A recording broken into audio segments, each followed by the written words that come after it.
Después del almuerzo de Julio Cortázar. Después del almuerzo yo hubiera querido quedarme en mi cuarto leyendo, pero papá y mamá vinieron casi enseguida a decirme que esa tarde tenía que llevarlo de paseo. Lo primero que contesté fue que no, que lo llevara otro, que por favor me dejaran estudiar en mi cuarto. Iba a decirles otras cosas, explicarles por qué no me gusta tener que salir con él, pero papá dio un paso adelante y se puso a mirarme en esa forma que no puedo resistirme. Clava los ojos y yo siento que se me van entrando cada vez más hondo en la cara hasta que estoy a punto de gritar y tengo que darme vuelta y contestar que sí, que claro, enseguida. Mamá en esos casos no dice nada y no me mira, pero se queda un poco atrás con las dos manos juntas y yo le veo el pelo gris que le cae sobre la frente y tengo que darme vuelta y contestar que sí, que claro, enseguida. Entonces se fueron sin decir nada más y yo empecé a vestirme con el único consuelo de que iba a estrenar unos zapatos amarillos que brillaban y brillaban. Cuando salí de mi cuarto eran las 2 y tía Encarnación me dijo que podía ir a buscarlo a la pieza del fondo donde siempre le gusta meterse por la tarde. Tía Encarnación debía darse cuenta de que yo estaba desesperado por tener que salir con él, porque me pasó la mano por la cabeza y después se agachó y me dio un beso en la frente. Sentí que me ponía algo en el bolsillo. Para que te compres alguna cosa, me dijo al oído, y no te olvides de darle un poco, es preferible. Yo la besé en la mejilla, más contento, y pasé delante de la puerta de la sala donde estaban papá y mamá jugando a las damas. Creo que les dije hasta luego, alguna cosa así, y después saqué el billete de 5 pesos para alisarlo bien y guardarlo en mi cartera donde ya había otro billete de 1 peso y monedas. Lo encontré en un rincón del cuarto, lo agarré lo mejor que pude y salimos por el patio hasta la puerta que daba al jardín de adelante. Una o dos veces sentí la tentación de soltarlo, volver adentro y decirles a papá y mamá que él no quería venir conmigo, pero estaba seguro de que acabarían por traerlo y obligarme a ir con él hasta la puerta de casa. Nunca me habían pedido que lo llevara al centro, era injusto que me lo pidieran, porque sabía muy bien que la única vez que me habían obligado a pasearlo por la vereda había ocurrido esa cosa horrible con el gato de los Álvarez. Me parecía estar viendo todavía la cara del vigilante hablando con papá en la puerta, y después papá sirviendo 2 vasos de caña y mamá llorando en su cuarto. Era injusto que me lo pidieran. Por la mañana había llovido y las veredas de Buenos Aires están cada vez más rotas, apenas se puede andar sin meter los pies en algún charco. Yo hacía lo posible para cruzar por las partes más secas y no mojarme los zapatos nuevos, pero enseguida vi que a él le gustaba meterse en el agua y tuve que tironear con todas mis fuerzas para obligarlo a ir de mi lado. A pesar de eso, consiguió acercarse a un sitio donde había una baldosa un poco más hundida que las otras y cuando me di cuenta ya estaba completamente empapado y tenía hojas secas por todas partes. Tuve que pararme, limpiarlo y todo el tiempo sentía que los vecinos estaban mirando desde los jardines, sin decir nada, pero mirando. No quiero mentir, en realidad no me importaba tanto que nos miraran, que lo miraran a él y a mí que lo llevaba de paseo. Lo peor era estar ahí parado, con un pañuelo que se iba mojando y llenando de manchas de barro y pedazos de hojas secas y teniendo que sujetarlo al mismo tiempo para que no volviera a acercarse al charco. Además, yo estoy acostumbrado a andar por las calles con las manos en los bolsillos del pantalón, silbando, mascando chicle, o leyendo las historietas, mientras con la parte de abajo de los ojos voy adivinando las baldosas de las veredas que conozco perfectamente desde mi casa hasta el tranvía, de modo que sé cuando paso delante de la casa de la tita o cuando voy a llegar a la esquina de Carabobo. Y ahora no podía hacer nada de eso. Y el pañuelo me empezaba a mojar el forro del bolsillo y sentía la humedad en la pierna, ¿no? Y era para no creer en tanta mala suerte junta. A esa hora el tranvía viene bastante vacío. Yo rogaba que pudiéramos sentarnos en el mismo asiento, poniéndolo a él del lado de la ventanilla para que molestara menos. No es que se mueva demasiado, pero a la gente le molesta lo mismo. Yo comprendo. Por eso me afligí al subir, porque el tranvía estaba casi lleno y no había ningún asiento doble desocupado. El viaje era demasiado largo para quedarnos en la plataforma. El guarda me hubiera mandado que me sentara y lo pusiera en alguna parte. Así que lo hice entrar enseguida y lo llevé hasta un asiento del medio donde una señora ocupaba al lado de la ventanilla. Lo mejor hubiera sido sentarme detrás de él para vigilarlo, pero el tranvía estaba lleno, tuve que seguir adelante, sentarme bastante más lejos. Los pasajeros no se fijaban mucho, a esa hora la gente va haciendo la digestión y está medio dormida con los barquinazos del tranvía. Lo malo fue que el guarda se paró al lado del asiento donde yo lo había instalado, golpeando con una moneda en el fierro de la máquina de los boletos, y yo tuve que darme vuelta y hacerle señas de que viniera a cobrarme a mí, mostrándole la plata para que comprendiera que tenía que darme 2 boletos. Pero el guarda era uno de esos chinazos que están viendo las cosas y no quieren entender. Dale con la moneda golpeando contra la máquina. Me tuve que levantar y ahora 2 o 3 pasajeros me miraban y acercarme al otro asiento. 2 boletos, le dije. Cortó uno, me miró un momento y después me alcanzó el boleto y miró para abajo, medio de reojo. 2, por favor, repetí, seguro de que todo el tranvía ya estaba enterado. El chinazo cortó el otro boleto y me lo dio. Iba a decirme algo, pero yo le alcancé la plata justa y me volví en trancos a mi asiento sin mirar para atrás. Lo peor era que a cada momento tenía que darme vuelta para ver si seguía quieto en el asiento de atrás, y con eso iba llamando la atención de algunos pasajeros. Primero decidí que solo me daría vuelta al pasar cada esquina, pero las cuadras me parecían terriblemente largas y a cada momento tenía miedo de oír alguna exclamación o un grito, como cuando el gato de los Álvarez. Entonces me puse a contar hasta 10, igual que en las peleas, y eso venía a ser más o menos media cuadra. Al llegar a 10 me daba vuelta disimuladamente, por ejemplo, arreglándome el cuello de la camisa, metiendo la mano en el bolsillo del saco, cualquier cosa que diera la impresión de un tic nervioso o algo así. Como a las 8 cuadras, no sé por qué, me pareció que la señora que iba del lado de la ventanilla se iba a bajar. Eso era lo peor, porque le iba a decir algo para que la dejara pasar y cuando él no se diera cuenta o no quisiera darse cuenta, a lo mejor la señora se enojaba y quería pasar a la fuerza, pero yo sabía lo que iba a ocurrir en ese caso y estaba con los nervios de punta, de manera que empecé a mirar para atrás antes de llegar a cada esquina y en una de esas me pareció que la señora estaba ya a punto de levantarse y hubiera jurado que le decía algo porque miraba de su lado y yo creo que movía la boca. Justo en ese momento, una vieja gorda se levantó de uno de los asientos cerca del mío y empezó a andar por el pasillo. Y yo iba detrás queriendo empujarla, darle una patada a las piernas para que se apurara y me dejara llegar al asiento donde la señora había agarrado una canasta o algo que tenía en el suelo y ya se levantaba para salir. Al final creo que la empujé, la oí que protestaba. No sé cómo llegué al lado del asiento y conseguí sacarlo a tiempo para que la señora pudiera bajarse a la esquina. ¡Ah! Entonces lo puse contra la ventanilla y me senté a su lado tan feliz. Aunque 4 o 5 idiotas me estuvieran mirando desde los asientos de adelante y desde la plataforma, donde a lo mejor el chinazo les había dicho alguna cosa. Ya andábamos por el 11 y afuera se veía un sol precioso, las calles estaban secas.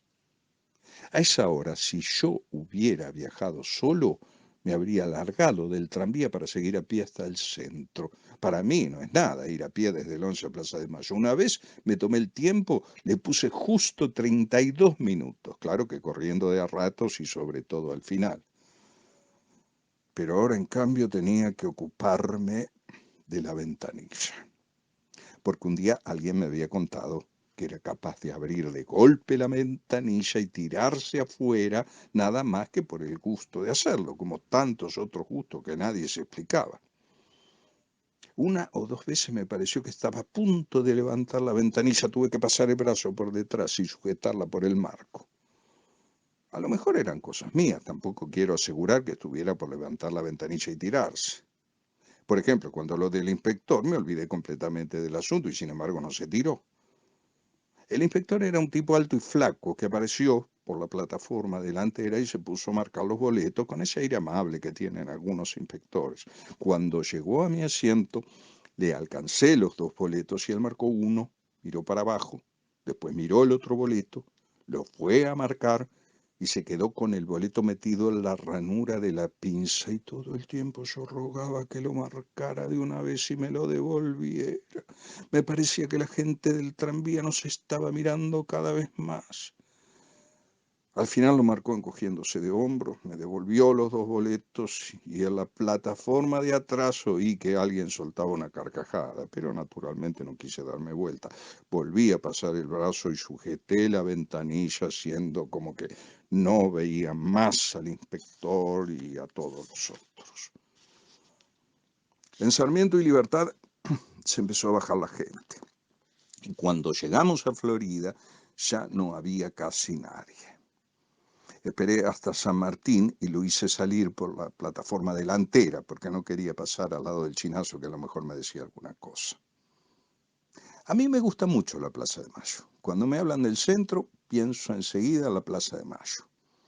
Me gusta por las palomas, por la Casa de Gobierno y porque trae tantos recuerdos de historia, de las bombas que cayeron cuando hubo revolución y los caudillos que habían dicho que iban a atar sus caballos a la pirámide.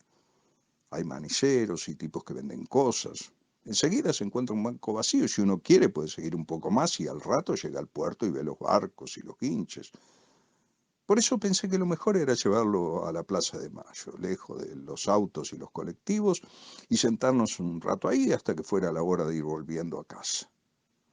Pero cuando bajamos del tranvía y empezamos a andar por San Martín, sentí como un mareo. De golpe me di cuenta que me había cansado terriblemente, casi una hora de viaje, todo el tiempo teniendo que mirar hacia atrás, hacerme el que no veía que nos estaban mirando, y después el guarda con los boletos, y la señora que se iba a bajar, y el inspector. Oh, me hubiera gustado tanto poder entrar en una lechería y pedir un helado, un vaso de leche, pero estaba seguro que no iba a poder, porque me iba a arrepentir si lo hacía entrar en un local cualquiera donde la gente estaría sentada y tendría más tiempo para mirarnos.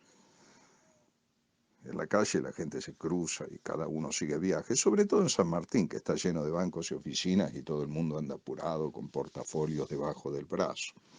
Así que seguimos hasta la esquina de Cangallo. Y entonces, cuando íbamos pasando delante de las vidrieras de Peuser, que estaban llenas de tinteros y cosas preciosas, sentí que él no quería seguir. Se hacía cada vez más pesado y por más que yo tiraba, tratando de no llamar la atención, casi no podía caminar. Y al final tuve que pararme delante de la última vidriera, haciéndome el que miraba los juegos de escritorio repujados en cuero. A lo mejor estaba un poco cansado, a lo mejor no era un capricho. Total, estar ahí parado no tenía nada de malo. Pero igual no me gustaba, porque la gente que pasaba tenía más tiempo para fijarse. Y dos o tres veces me di cuenta de que alguien le hacía algún comentario a otro, o se pegaban con el codo para llamarse la atención. Al final no pude más y lo agarré otra vez, haciéndome el que caminaba con naturalidad, pero cada paso me costaba, como en esos sueños en que uno tiene unos zapatos que pesan toneladas y apenas puede despegarse del suelo. A la larga conseguí que se le pasara el capricho de quedarse ahí parado y seguimos por San Martín hasta la esquina de Plaza de Mayo. Ahora la cosa era cruzar, porque a él no le gusta cruzar una calle. Es capaz de abrir la ventanilla del tranvía y tirarse, pero no le gusta cruzar la calle. Lo malo es que para llegar a la Plaza de Mayo hay que cruzar siempre alguna calle con mucho tráfico. En Cangallo y Bartolomé Mitre no había sido tan difícil, pero ahora yo estaba a punto de renunciar, me pesaba terriblemente en la mano. Y dos veces que el tráfico se paró y los que estaban a nuestro lado en el cordón de la vereda empezaron a cruzar la calle, me di cuenta de que no íbamos a poder llegar al otro lado porque se plantaría justo en la mitad y entonces preferí seguir esperando hasta que se decidiera.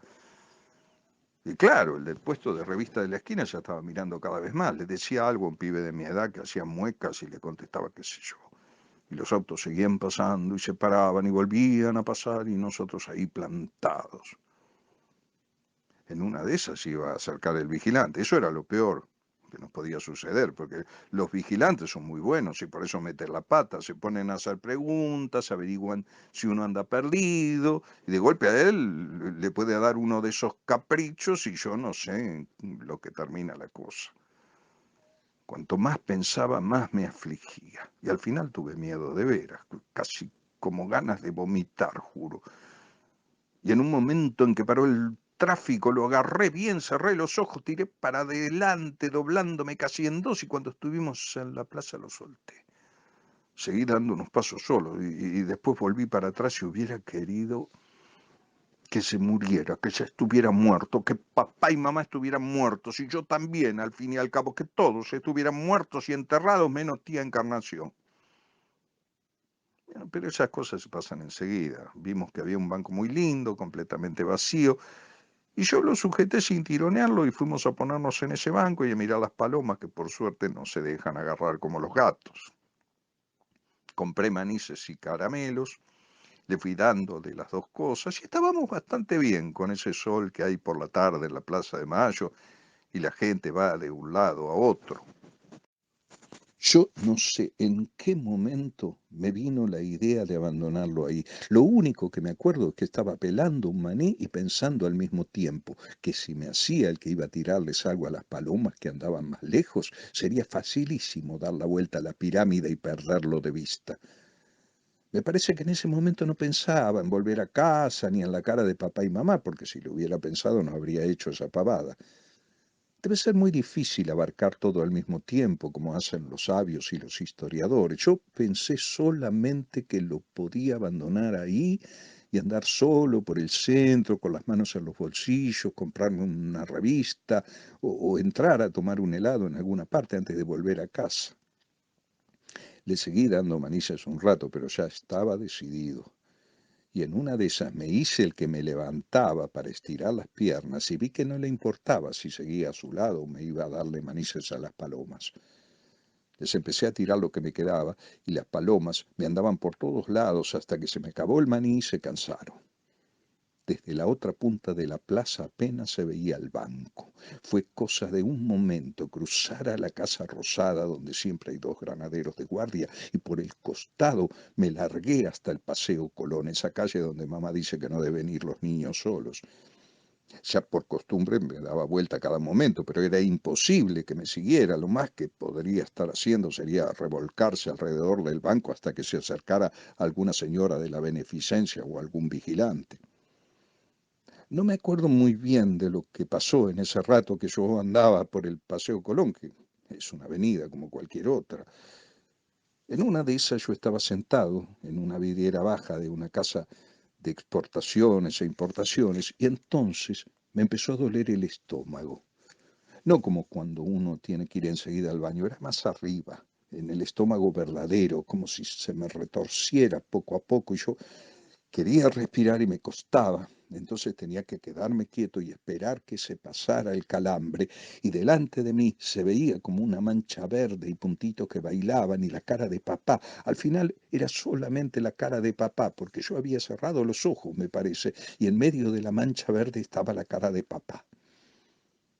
Al rato pude respirar mejor y unos muchachos me miraron un momento y uno le dijo al otro que yo estaba descompuesto, pero yo moví la cabeza, le dije que no era nada, que siempre me daban calambres, pero se me pasaban enseguida. Uno dijo que si yo quería que fuera a buscar un vaso de agua y el otro me aconsejó que me secara la frente porque estaba sudando. Yo me sonreí y dije que ya estaba bien, me puse a caminar para que se fueran y me dejaran solo. Era cierto que estaba sudando porque me caía el agua por las cejas y una gota salada me entró en un ojo y entonces saqué el pañuelo y me lo pasé por la cara y sentí un arañazo en el labio y cuando miré era una hoja seca pegada en el pañuelo que me había arañado la boca. No sé cuánto tardé en llegar otra vez a la Plaza de Mayo. A la mitad de la subida me caí, pero volví a levantarme antes que nadie se diera cuenta y crucé a la carrera entre todos los autos que pasaban por delante de la Casa Rosada. Desde lejos vi que no se había movido del banco, pero seguí corriendo y corriendo hasta llegar al banco y me tiré como muerto mientras las palomas salían volando asustadas y la gente se daba vuelta con ese aire que toman para mirar a los chicos que corren como si fuera un pecado. Después de un rato lo limpié un poco y dije que teníamos que volver a casa. Lo dije para oírme yo mismo y sentirme todavía más contento, porque con él lo único que servía era agarrarlo bien y llevarlo. Las palabras no las escuchaba, o se hacía el que no las escuchaba. Por suerte esta vez no se encaprichó al cruzar la calle y el tranvía estaba casi vacío al comienzo del recorrido, así que lo puse en el primer asiento, me senté al lado, no me di vuelta ni una sola vez en todo el viaje, ni siquiera al bajarnos. La última cuadra la hicimos muy despacio, él queriendo meterse en los charcos y yo luchando para que pasara por las baldosas secas, pero no me importaba, no me importaba nada. Pensaba todo el tiempo, lo abandoné. Lo miraba y pensaba, lo abandoné. Y aunque no me había olvidado del paseo Colón, me sentía tan bien, casi orgulloso. A lo mejor otra vez no era fácil, pero a lo mejor, quién sabe con qué ojos me mirarían papá y mamá cuando me vieran llegar con él de la mano. Claro que estarían contentos de que yo lo hubiera llevado a pasear al centro. Los padres siempre están contentos de esas cosas. Pero no sé por qué. En ese momento se me daba por pensar que también a veces papá y mamá sacaban el pañuelo para secarse y que también en el pañuelo había una hoja seca que les lastimaba la cara.